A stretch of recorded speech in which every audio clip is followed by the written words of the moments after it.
تھوڑا پیچھے سے میں آپ کو بیک گراؤنڈ سناؤں تو اس سے اس واقعے کی کا کرب اور زیادہ آپ کے سامنے آئے گا کہ اسماعیل علیہ السلام کے انتقال کے بعد آپ کا جو سسرالی خاندان ہے جرہم، وہ مکے کا حکمران بنا.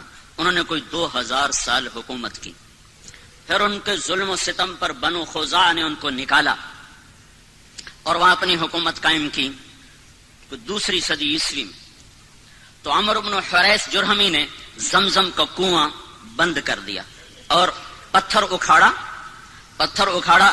حجر اسود اور زمزم کے کنویں میں ڈال دیا. اور ابراہیم علیہ السلام نے جو چھترا ذبح کیا تھا اس کے سینگ بیت اللہ میں لٹکے ہوئے تھے، وہ بھی اتار کے زمزم کے کنویں میں اور پتھر اور باقی سامان اور اس کو بند کر کے برابر کے اس کا نشان مٹا دیا. 300 سال حکومت کی ہے بنو خزاعہ نے اور زمزم کا کنواں دریافت نہیں ہے. 300 سال.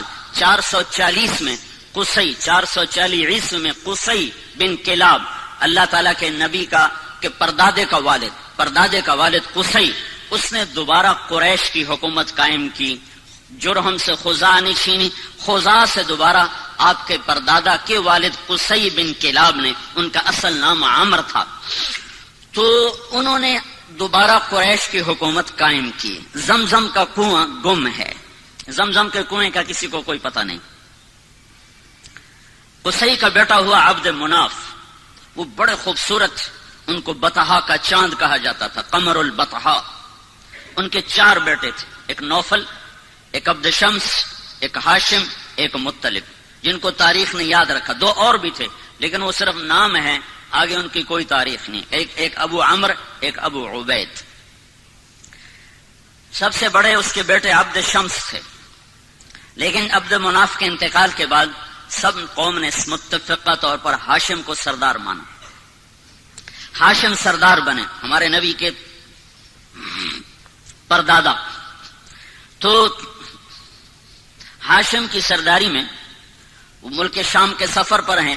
انہوں نے مدینہ میں شادی کی، بنو نجار میں، اور خود وہ چلے گئے آگے تجارت کے لیے شام. غزہ میں پہنچ کر ان کا انتقال ہو گیا. پیچھے اس عورت سے ایک لڑکا پیدا ہوا، اس لڑکے کے بال سفید تھے تو ماں نے اس کا نام شیبہ رکھا. قریش کی سرداری مطلب کو ملی، مطلب ہاشم کے بھائی مطلب، ان کو سرداری ملی. کسی کو نہیں پتا کہ ہاشم کا ایک بیٹا مدینہ میں ہے جو میرے نبی کا دادا بننے والا ہے.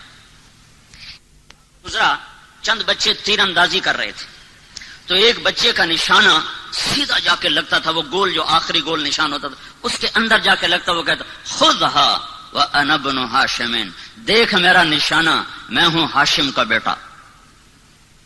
تو اس آدمی نے جا کر مطلب کو بتایا کہ ایک بچہ میں نے دیکھا ہے جس کا نشانہ بے خطا تھا اور ہر تیر پہ کہتا تھا دیکھو میرا نشانہ، میں ہوں ہاشم کا بیٹا. تو مطلب کو اتنا پتا تھا کہ میرے بھائی نے ایک شادی مدینہ میں کی تھی، یہ نہیں پتا تھا کہ اس سے کوئی اولاد بھی ہوئی. تو انہوں نے اپنی اونٹنی کو تیار کیا اور مارا ماری کرتے ہوئے مدینہ پہنچے اور ان کی ماں سے ملے. بچے کو دیکھا تو ہاشم کے سارے آثار تھے، پتا کیا ہاں ہاشم کا بیٹا ہے. تو کہا ہمیں دے دو. ماں نے کہا میری آنکھوں کا نور، میرا آخری سہارا، تمہیں دے کے میں زندگی کیسے گزاروں؟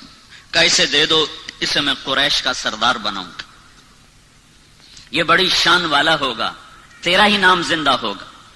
تو سرداری پر ماں نے بچے کے حوالے کر دی. اب یہ بچے کو لے کر مکہ میں داخل ہو رہے ہیں، بچے کے کپڑے میلے ہو چکے ہیں. تو لوگ کہتے ہیں عبد المطلب، مطلب تیرا غلام ہے، نام اس بچے کا شیبہ ہے اور آگے چل کے اسی نام سے یہ مشہور ہونے والا ہے. لوگوں کی زبان سے نکلا عبد المطلب، مطلب تیرا غلام ہے. تو آگے انہوں نے کہا ہاں ہاں ہاں ہاں، بس اتنا کہتے گئے ہاں ہاں، یہ نہیں بتایا کہ میرا بھتیجا ہے، اور ان کی بات کا انکار بھی نہیں کیا. پھر ان کو گھر لے گئے، ان کو نہلا کر دھلا کر اچھے کپڑے پہنا کر پھر دارالندوہ میں لائے، جہاں یہ شرط تھی کہ اس میٹنگ میں صرف 40 سال کی عمر کو ٹچ کرنے والا اس میں داخل ہو سکتا تھا، اس سے نیچے والا اس مجلس میں بیٹھ نہیں سکتا تھا. تو اپنے بھتیجے کو لائے، کہا ابن ہاشم، یہ ہے ہاشم کا بیٹا. لیکن تاریخ نے ان کو عبد المطلب سے محفوظ کر لیا اور ان کا اپنا نام مٹ گیا اور وہ عبد المطلب کے نام سے مشہور ہو گئے. مطلب کی وفات کے بعد سرداری عبد المطلب کو ملتی ہے تو یہ خواب دیکھتے ہیں کہ برکت والا پانی تلاش کرو، برکت والا پانی نکالو. پھر دوسرے دن خواب دیکھتے ہیں برکت والا پانی نکالو. پھر تیسرے دن خواب دیکھتے ہیں برکت والا پانی نکالو. تو تیسرے دن یہ کہتے ہیں وہ پانی کدھر ہے، وہ پانی کہاں ہے؟ تو آواز آتی ہے کل تم حرم میں بیٹھنا، ایک کوا آئے گا، جہاں وہ 3 دفعہ ٹھونگ مارے وہاں وہ پانی ہوگا.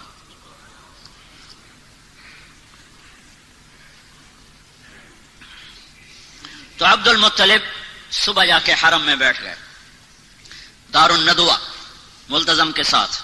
ایک کوا آیا جہاں زمزم کنواں، وہاں کے بیٹھا، ایک ٹھونگ ماری، پھر دوسری ماری، پھر تیسری ماری، پھر وہ اڑ گیا. تو عبد المطلب کا ایک بیٹا ہے اس وقت حارث، انہوں نے قریش کو جمع کیا، کہا یہاں وہ مبارک پانی ہے، میری مدد کرو ہم نکالیں.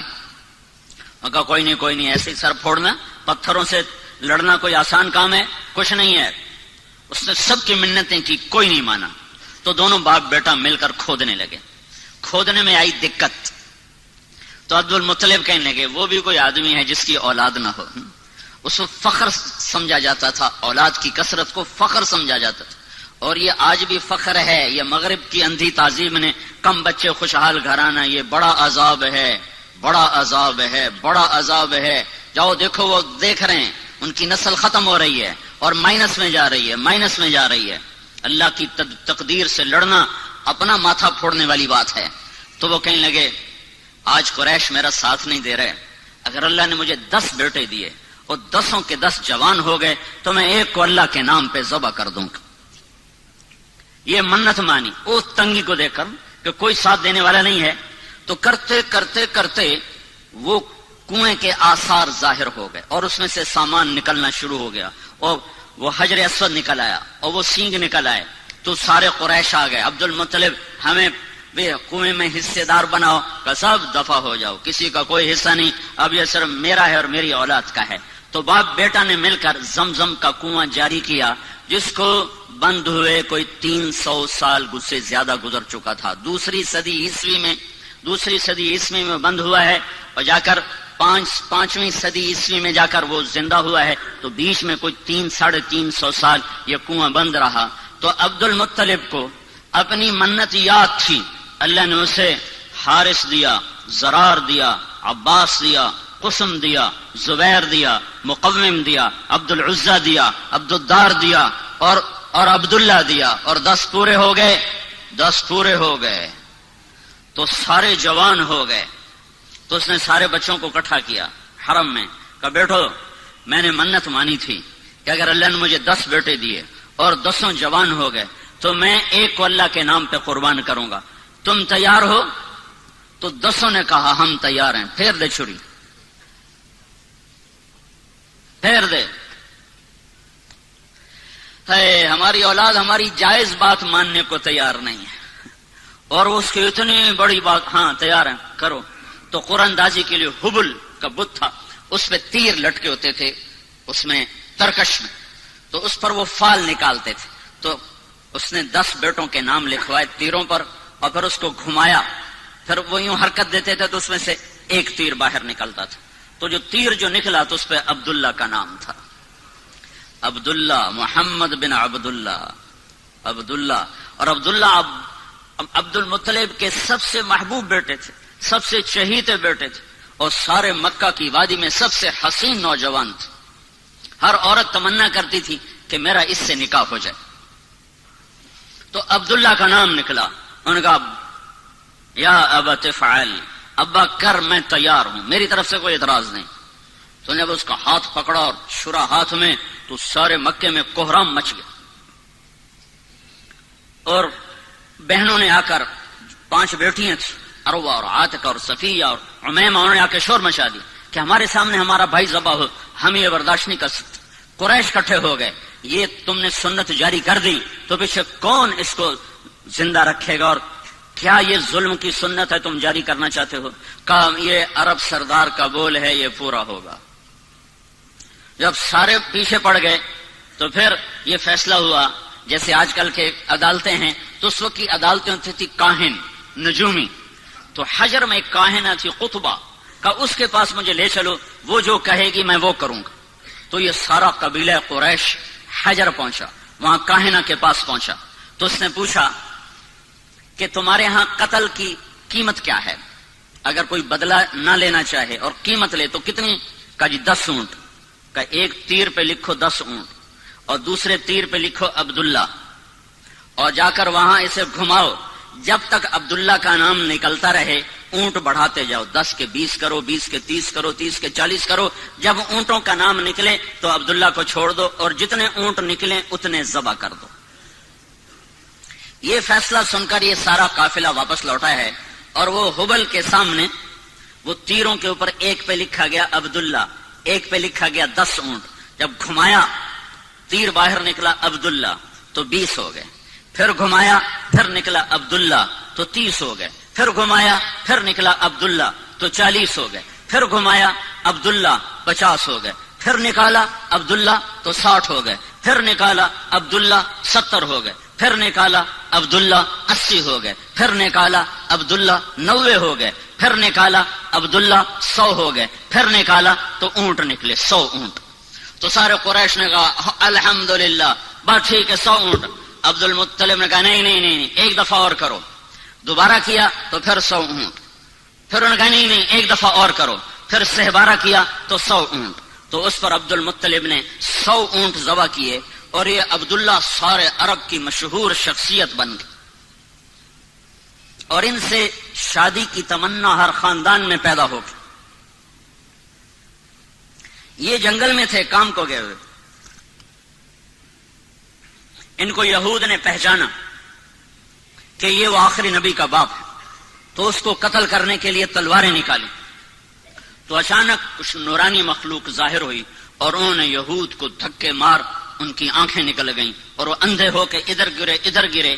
یہ منظر حضرت آمنہ کے والد وہب دیکھ رہے تھے، جنگل میں وہ لکڑیاں کاٹ رہے تھے، انہوں نے یہ منظر اپنی آنکھوں سے دیکھا۔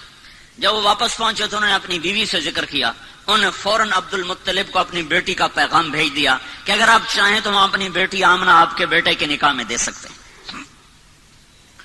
تو یہ بہت بڑی شادی ہوئی، اور مکے کی یادگار شادی تھی کہ ذبیح، اللہ کے نبی کہا کرتے تھے انا ابن الذبیحین، میں 2 ذبیح کا بیٹا ہوں، ایک میرا دادا اسماعیل وہ بھی ذبح ہوتے ہوتے بچا، ایک میرا باپ عبداللہ وہ بھی ذبح ہوتے ہوتے بچا، دونوں کو اللہ نے بچایا۔ تو یہ شادی ایک عظیم اور فقید المثال قسم کی شادی ہوئی کہ ایک عبداللہ کا چرچا، ایک عبد المطلب کی سرداری اور شہرت، اور ایک سارے خاندانوں کی تمنا اس سے شادی کرنے کی، اپنی بیٹیاں دینے کی۔ تو یہ ایک یادگار شادی تھی، اور عرب کا دستور تھا کہ شادی کے بعد لڑکا 3 دن سسرال میں رہتا تھا، پھر اپنی بیوی کو لے کر گھر آتا۔ ان 3 دن میں اللہ کے نبی کا حمل ٹھہر گیا، اور آ کر اپنی بیوی کے ساتھ کتنے دن رہے؟ 2 مہینے، صرف 2 مہینے، اور تجارتی قافلے کے ساتھ ملک شام کا سفر کیا ہے۔ واپس مدینہ پہنچے ہیں تو ان کے پردادا ہاشم کی بیوی وہیں کی ہیں، وہاں خاندان ہے، تو وہاں یہ بیمار ہوئے، تو سارا قافلہ کچھ دن منتظر رہا، پھر انہوں نے کہا جب تو ٹھیک ہو جائے تو آ جانا، ہم چلتے ہیں۔ قافلہ چلا، عبداللہ کا انتقال ہوا 25 سال کی عمر، حضرت عبداللہ دنیا سے گئے ہیں 25 سال کی عمر، اور نابغت الجعدی کے مکان میں ان کی تدفین ہوئی۔ جب یہ قافلہ پہنچا، عبد المطلب کا دل عبداللہ میں اٹکا ہوا تھا، جب قافلہ دیکھا بیٹا نہیں دیکھا، کہا میرا بیٹا کہاں ہے؟ کہا وہ بیمار تھا۔ تو عبد المطلب نے اپنے بڑے بیٹے حارث کو بھیجا کہ جاؤ پتہ کرو عبداللہ کا کیا حال ہے۔ جب پہنچے تو آگے تربت تھی، عبداللہ نہیں تھا۔ انہوں نے کہا یہ عبداللہ ہے، مٹی تھی، خاک تھی۔ تو عبد المطلب نے آ کر بتایا، حارث نے آ کر بتایا کہ ابا عبداللہ کو اللہ نے اٹھا لیا ہے۔ اس پر حضرت آمنہ نے ایک مرثیہ کہا ہے، ان کی وفات پر کلیجہ نکال کے باہر پھینک دیا ہے۔ صرف 2 مہینے کی رفاقت ہے، اور پھر بے وگی ہے، ماں کے پیٹ میں 2 ماں کے ہیں، عبداللہ دنیا سے اٹھ گئے ہیں۔ اب عبد المطلب کی تمنا ہے کہ بیٹا پیدا ہوتا کہ میرے بچے کا نام رہ جائے، جو کہ نام باپ سے ہوتا ہے. تو سارا قریش منتیں مان رہا ہے، سارا عبد المطلب کا خاندان منتیں مان رہا ہے کہ بیٹا پیدا ہو، بیٹا پیدا.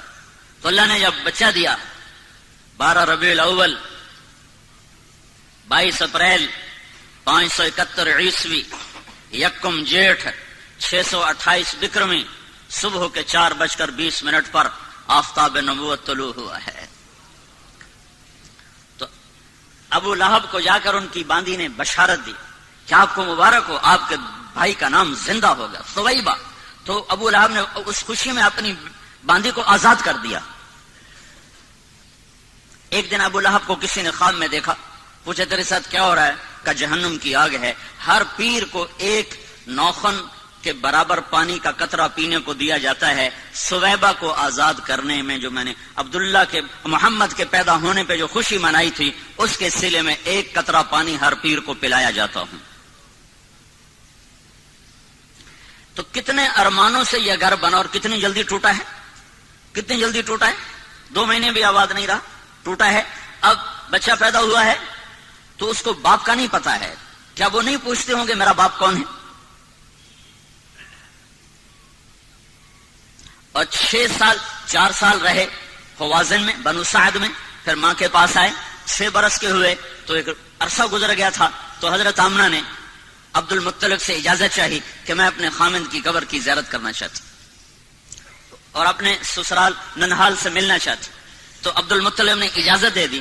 2 اونٹوں پہ یہ قافلہ چلا ہے، ایک اللہ کا رسول ہے، ایک ام ایمن آپ کے والد کی خادمہ ام ایمن، نام ان کا برکت تھا، مشہور ام ایمن تھی، ایمن کی والدہ، حبشی عورت تھی یہ، اور ایک حضرت آمنہ. یہ 3 افراد کا قافلہ مدینے پہنچا ہے اور نابغہ کے گھر میں اترا ہے.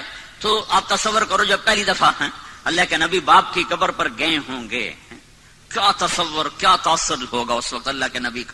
اور آمنہ کا کیا حال ہوا ہوگا. آمنہ 25 سال کی ہو چکی اب،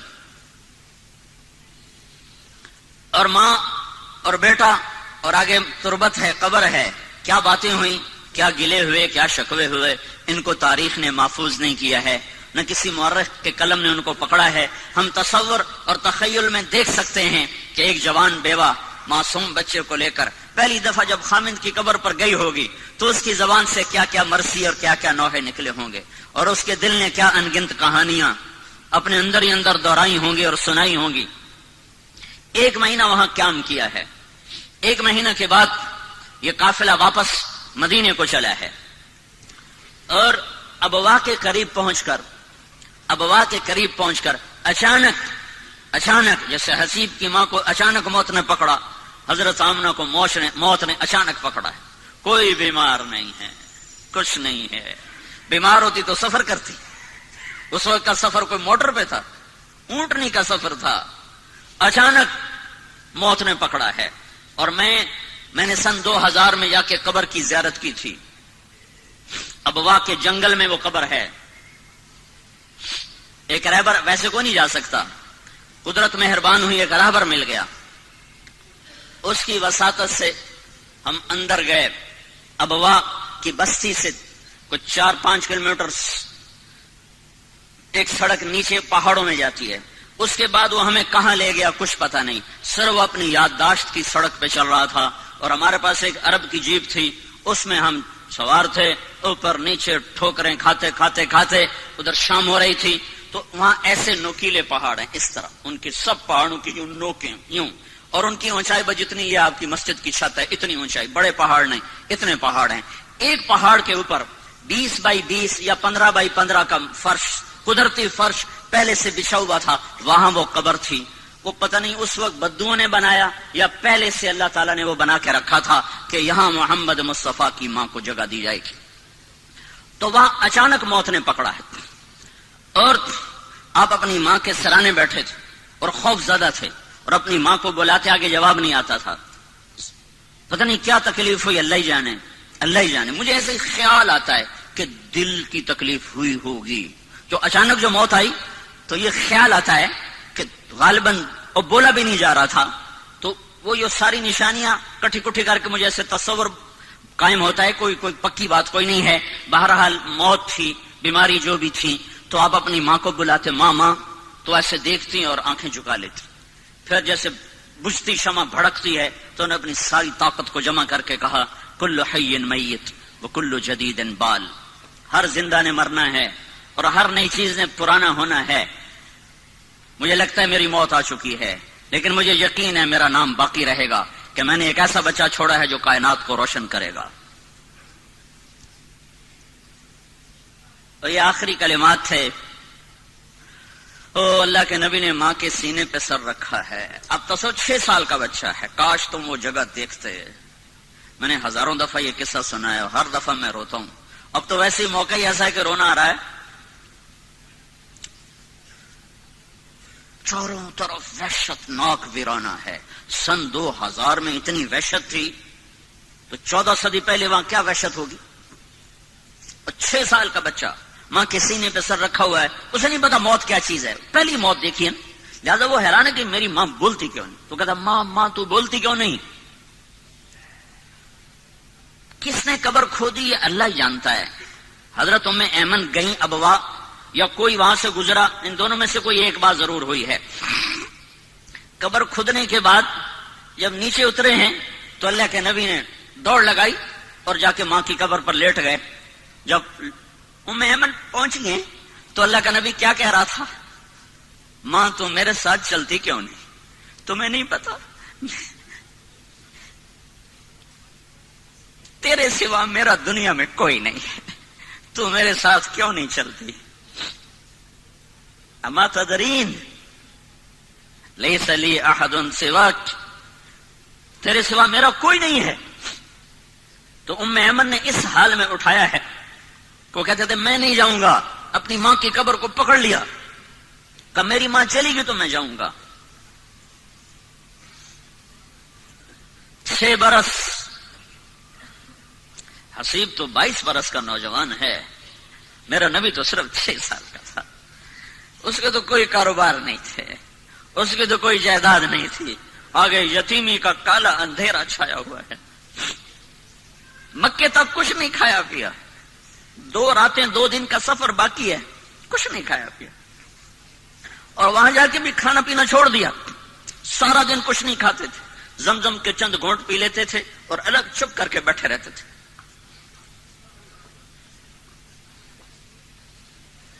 چھ سال کے بچے کو نہ ماں ملے نہ باپ ملے، اس کی کیا زندگی ہوگی. ہو کون والضحى واللیل اذا سجا. مجھے قسم ہے تیرے روشن چہرے کی، مجھے قسم ہے تیری سیاہ زلفوں کی، جس کے چہرے کی قسمیں اٹھائے، جس کی زلفوں کی قسمیں اٹھائے، جس کے بول کی قسم اٹھائے. وقیلہ یا رب ان ہؤلاء قوم لا یؤمنون. جس کے وجود کی قسم اٹھائے. لعمرک، مجھے تیری جان کی قسم. جس کے شہر کی قسمیں اٹھائے، جس کو حبیب اللہ کا ٹائٹل دے، رحمت للعالمین کا خطاب دے، شاہد اور مبشر اور نذیر اور داعی الی اللہ اور سراج منیر اور مزمل اور مدثر اور طٰہٰ اور یاسین اور محمد اور احمد اور ماہی اور حاشر اور عاقب اور فاتح اور خاتم، ابو القاسم اور طٰہٰ اور یاسین. اتنے خوبصورت نام جس کو دے رہا ہو. اور اس کے لیے تو سونے کے گھر ہوتے اور براق کی سواریاں ہوتی، ماں باپ سر پہ سایہ کیے ہوئے ہوتے. 6 سال کی عمر میں اٹھایا ہے. بوڑھا 102 سال کا دادا، 102 سال کی عمر. جب انہیں دیکھا اپنے پوتے کے آنسو تو ان کا سینہ غم سے پھٹ گیا. انہیں 24 گھنٹے کے لیے آپ کو ساتھ رکھا، لیکن آپ کا کھانا پینا چھوٹ گیا تھا سوائے زمزم کے پانی کے. کئی دن کچھ نہیں کھاتا.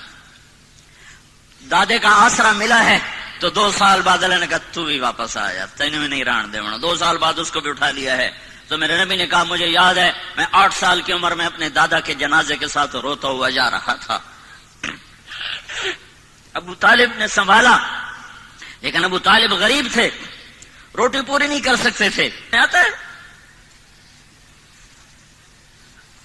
آپ بکریاں چرا کے شام کو آ رہے تھے، ننگے پاؤں تھے، ننگے سر تھے، جوتا بھی نہیں تھا پہننے کو. مجھے مکے میں ننگے پاؤں چل کے دکھاؤ، تمہارے آبلے نہ پڑ جائیں تو تمہارا نبی 8 سال کی عمر میں ننگے پاؤں اس کے صحراؤں میں سارا دن بکریاں چراتا تھا کہ چند سکے ملیں گے جس سے میری روٹی چلے، کہ چچا غریب ہے. ویسے وہ سب کچھ قربان کر دیا ابو طالب نے، پر تھا ہی کچھ نہیں، شرافت تھی، رزق نہیں تھا. تو سارا دن آپ بکریاں چراتے تھے اور شام کو 8 سال کے بچے کھیلتے تھے اور تمہارا نبی بکریوں کے پیچھے ہوتا تھا کہ کچھ سکے ملیں گے جس سے میرے چچا کا بھی اور میرا بھی گزارا ہوگا.